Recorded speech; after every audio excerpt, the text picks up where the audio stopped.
What's up, guys? Welcome back to another episode of KozMatt's Wrestling Recap. After a pretty crazy 24 hours and Money in the Bank this weekend, let's get right into an action-packed Monday Night Raw with it kicking off with Michael Cole in a tank top, a Pacers jersey after losing a bet to Pat McAfee. Absolutely chaotic. This welcomed CM Punk to the ring, making his intentions very clear, bringing out Sami Zayn, telling him to stay focused on his Money in the Bank qualifier tonight. What did you think about the show, Matthew? I think I tuned in just to see Michael Cole solely in a tank top. Dude, so I think we're going to have to address the elephant in the room before we get to this recap here of Raw with R-Truth no longer in WWE. The minute that the show started, I was expecting a complete hijack from the crowd. And honestly, we didn't get much of that tonight. We had some chants here and there. There was a time or two where, yeah, you could tell that's what the crowd was chanting, but compared to complaining on social media to what we got tonight on the show, honestly, dude, I was really hoping that I'm not a fan of crowds hijacking shows, but I'm just not a fan of this decision. Man, absolutely. R-Truth is a legend of this business. Should have been a WWE Hall of Famer. I really hope that WWE makes the right decision and brings him back. It's Nonetheless, not going to happen. So if Rollins wins come Saturday, it's going to be a kick to the Raw brand. That's what Sami Zayn says. It was a good promo. We do have CM Punk later tonight in a Money in the Bank qualifier match against AJ Styles and El Grande Americano. But we got a little more clarification here on the women's Money in the Bank as we have a women's Money in the Bank qualifier match. Stephanie Valkaria, Ivy Nile, and Liv Morgan, who advanced. Stephanie Valk. Stephanie, in fact, I think it was the right call here. She outlasted both of her opponents. Ivy Nile sent Liv Morgan into the steel steps. The tables turned, came to the ring, found herself on the receiving end of Stephanie's SVB, which is her finishing move. Valkyrie taking the W. I think this is kind of a sneak peek of who we are going to get winning the women's Money in the Bank ladder match. She reminds me of Rhea Ripley, and WWE capitalized on that with them both. Rhea Ripley backstage with Stephanie Valkaria, who was being interviewed, I think, by Kathy Kelly about her win tonight, and Rhea Ripley makes her presence felt. Quick little handshake there, little show of respect, but their paths are definitely going to cross again. Let's talk about paths crossing again. We saw the Judgment Day take on the War Raiders, Finn Balor, and JD McDonough taking on Eric and Ivar. Of course, with the New Day ringside, absolutely throwing jabs at Michael Cole. It was hilarious. The New Day getting faked out, looking like JD McDonough was going to get thrown in the ropes. But Roxanne Perez makes her presence felt, creating a distraction, allowing Judgment Day to pick up the victory. The first time a distraction from I don't want to call Roxanne Perez a member of the Judgment Day, but after her showing up tonight, distracting Ivar, allowing Finn Balor to take the W here with a coup de grace, I think this was a much needed victory for Judgment Day. Quickly, can we talk about Carlito, who is no longer in WWE? Well, they're not utilizing him as his contract is Set to on. expire. Right. We could talk about it further if we wanted to, but I don't think we really need to right now. We're a little pissed off, and I think we gotta let's give it some time. But Roxanne Perez helping Judgment Day take the W, and I think adding her into the Judgment Day possibly is going to be a good call. But we still got some tension with Finn Balor and Liv Morgan as we got a little sneak peek backstage as Finn Balor, well, who could be trusted? And honestly, I don't think Liv Morgan trusts No. Finn Balor. They're very slowly building it up. Week by week, I tell you that they're slowly building this dissension. We're in a step in the right direction with this, but we're not sure where it's going to go. And I kind of like that. Setting this up, we had Raquel Rodriguez take on Kairi Sane next. Liv Morgan saying to Roxanne Perez to stay in the back, and she will be in the corner of Raquel Rodriguez. And let's just say it did not work out well at all. It did not work out at all. Liv got busted open. Yeah, it did happen. I caught it quickly, and I wasn't sure how it happened. I had to turn back a little bit. I wasn't paying attention closely. This is when the crowd really started to hijack the show. I think this was one of the louder "We Want Truth" chants of the night. But Liv Morgan back a distraction and a backfire. Raquel Rodriguez taking the loss here. What does this mean for Liv Morgan and Judgment Day? Who's turning first?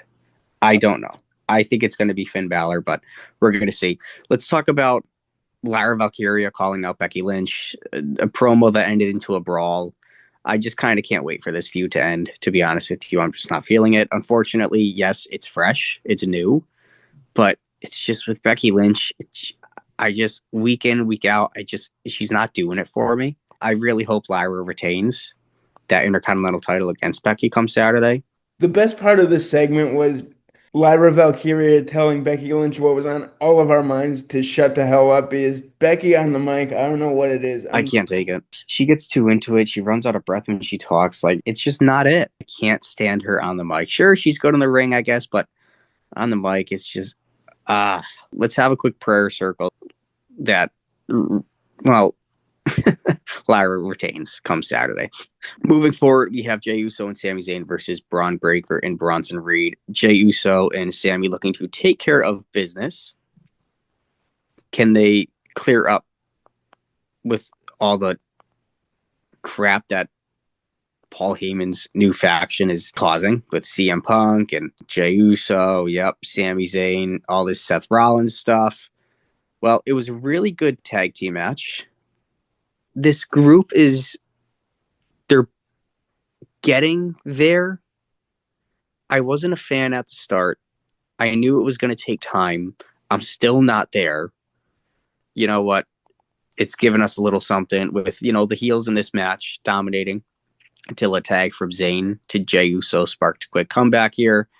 Rollins came out of nowhere, delivering a stomp to Jey Uso, causing a DQ. Didn't really expect it, but it was done well. We got a 3-on-1 beatdown till Punk made the save with a steel chair. Crowd went absolute ape shit for that. But I think it was the right way, even though Uso and Zayn went over, took the W.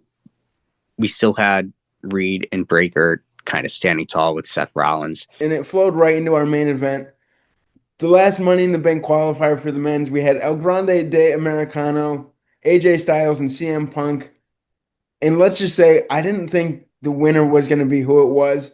And now knowing who it was, I really wish they put Karrion Kross in this match. That's just me, but let's Well, get into this thing. not only did we get an exchange with Gunther and Jey Uso backstage, we got Karrion Kross and Sami Zayn backstage. Karrion has been nagging Sami Zayn to just become the bad guy.